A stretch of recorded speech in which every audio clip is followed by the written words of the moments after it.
โลกแจกมาบ้านจับด้ามอาชีวกรรมរបស់លោកដោយមានទឹកប្រាក់តែ$20,000ដែលបានមកពីប្រពន្ធនិងមិត្តភ័ក្តិខ្លះតែពេលនេះលោកមានទ្រព្យសម្បត្តិសរុបប្រមាណជាង$30,000 លាន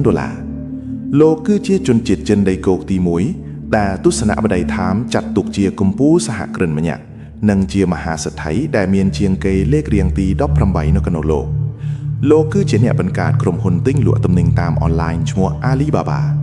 ខាងក្រោមនេះគឺជាគោលការណ៍ជោគជ័យទាំង10យ៉ាងរបស់លោក Jack Ma 1. ត្រៀមទម្លាប់ឲ្យហើយជាមួយនឹងការត្រូវគេប៉ាក់ឌិកសែតលោក Jack Ma ធ្លាប់សម្ភាសការងារធ្លាក់ចំនួន30 ដងសូម្បីតែសម្ភាសជាមួយក្រុមហ៊ុន KFC ដែលមានបេក្ខជនសម្ភាសចំនួន24នាក់ហើយជាប់23នាក់តែមានតែលោកម្នាក់ប៉ុណ្ណោះដែលធ្លាក់លោកក៏បានដាក់ពាក្យស្នើសុំទៅរៀននៅសាកលវិទ្យាល័យ Harvard ហើយត្រូវគេប៉ាក់ឌិសែតចំនួន10ដងផងដែរអញ្ចឹងហើយទើបធ្វើឲ្យគាត់បានស៊ាំរួចទៅហើយនឹងពាក្យប៉ាក់ឌិសែតគាត់ថានៅពេលដែលយើងត្រូវបានគេប៉ាក់ឌិសែតវាជាកត្តាជំរុញចិត្តមួយឲ្យយើងខំប្រឹងតែមិនត្រូវដួលដាច់ខាត 2. ធ្វើយ៉ាងម៉េចរក្សាសុបិនរបស់អ្នកឲ្យរស់ជានិច្ចគាត់បានបញ្ជាក់ថា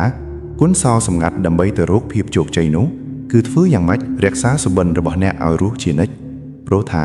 ថ្ងៃណាមួយអ្នកអាចជួបប្រទះវា 3. ត្រូវផ្ដោតសំខាន់ទៅលើវប្បធម៌កត្តាជោគជ័យមួយរបស់ Alibaba គឺយើងមានវប្បធម៌របស់យើងពួកយើងមានគុណតម្លៃបេសកកម្មជាពិសេសគឺវប្បធម៌ជួយគ្នាទៅវិញទៅមកជាជាងគិតតែអំពីលុយ 4. កុំគិតពីការទីទានបែបបន្ទោសបង្អាប់បន្ទាបបន្ថោកមកលើយើងនៅពេលដែលលោកចាប់ផ្ដើម Alibaba ដំបូងដោយប្រើប្រាស់ប្រព័ន្ធ Alipay មនុស្សជាច្រើនគិតថាជាគំនិតឆ្កួតលេលាមួយប៉ុន្តែលោកមិនខ្វល់លោកថាដរាបណាមានមនុស្សប្រើវាគឺគេនឹងដឹងសល់ខ្មោចហើយមកដល់ពេលនេះមានមនុស្សជាង800លាននាក់ដែលរាប់ទាំងអ្នកធ្លាប់ទីទាងលោកដែរកំពុងប្រើប្រាស់ប្រព័ន្ធ Alipay 5. ចាំបាច់ត្រូវមានការលើកទឹកចិត្តជាប់ជានិច្ចលោកថាលោកចូលចិត្តមើលគុណហើយរៀនជាច្រើនពីគុណលោកតែងតែមើលគុណដែលជួយលើកទឹកចិត្តឲ្យយើងធ្វើអ្វីមួយសំបីរបៀបលោកនិយាយនិងថ្លែងសន្ទរថាក៏លោករៀនពីគុណដែរ 6. រក្សាការផ្ចិតផ្ចង់ការផ្ដោតគុណិតរបស់យើងជាប់ជានិច្ចនៅពេលដែលទើបចាប់ផ្ដើមថ្មីលោកថាមានមនុស្សជាច្រើនបានមកណែនាំឲ្យលោកធ្វើនេះធ្វើនោះដោយប្រាប់ថាបានចំណេញច្រើនបានប្រាក់ច្រើនតែលោកបានប្រាប់ទៅពួកគេវិញថាលោកមិនចាប់អារម្មណ៍ទេលោកផ្ដោតទៅលើអ្វីដែលលោកកំពុងតែធ្វើប៉ុណ្ណោះ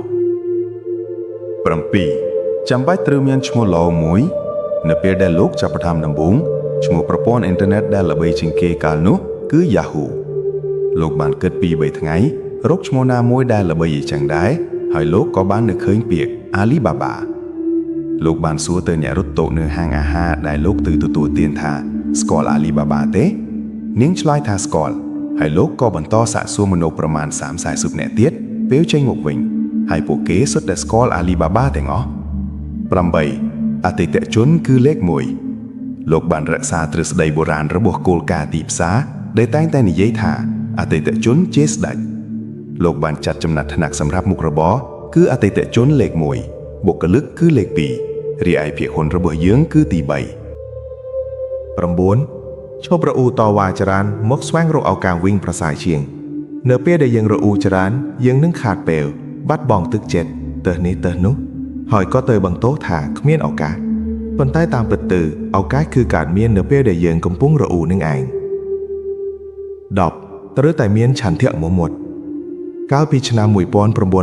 1998លោកបានប្រជុំជាមួយនឹងបុគ្គលិករបស់លោកទាំងអស់ដែលមានប្រមាណជាង10នាក់តែប៉ុណ្ណោះដោយនិយាយថាបើសិនជាយើងនៅតែប្រកាន់វប្បធម៌ចូលធ្វើការម៉ោង8ព្រឹកត្រឡប់ទៅផ្ទះវិញម៉ោង5ល្ងាចនោះគឺមិនចាំបាច់ធ្វើការជាមួយគ្នានោះទេយើងត្រូវតែខំធ្វើការឡើងដោយមិនគិតពីពេលវេលាលោកពន្យល់ថាយើងមានខួរក្បាលដោយពួកបច្ចិមប្រទេសដែរហេតុអីក៏យើងមិនអាចធ្វើបានអ៊ីនចឹង